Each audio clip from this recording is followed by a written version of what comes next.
Comment les dinosaures ont-ils disparu? Grande question à laquelle une exposition à la médiathèque de Poitiers se propose de répondre de manière pas toujours scientifique mais souvent très drôle. Un concept créé lors du dernier festival de BD d'Angoulême. Reportage Dominique Lavaux et Thomas Chapuzot. On vous ment sur la disparition des dinosaures.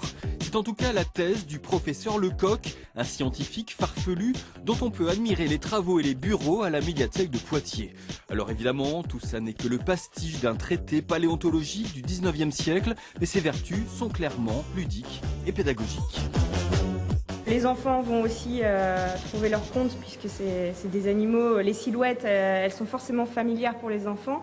Et puis quand on va gratter un petit peu plus loin, on se rend compte que non, cet animal-là, il n'a pas pu vivre en même temps que celui-là.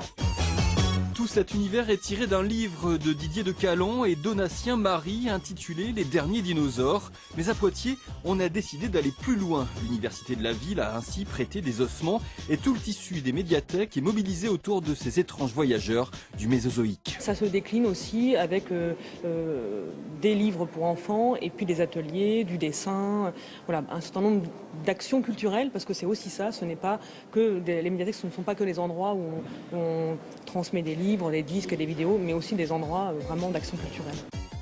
Parmi les auteurs invités à Poitiers pour parler de nos copains, les sauriens géants, il y a évidemment Mazon, qui viendra faire partager ses multiples croquis réalisés sur le site des Fouilles d'Anjac en Charente. C'est là-bas qu'on a découvert un fémur de dinosaure de 2,40 mètres, le plus grand d'Europe, et une BD est même en préparation. Et puis sachez que le site des Fouilles d'Anjac en Charente sera à nouveau ouvert au public dans le courant de l'été. Voilà, c'est la fin de ce journal. Merci à vous d'avoir suivi. Excellente soirée à tous et à tous. L'info régionale continue sur France3.fr.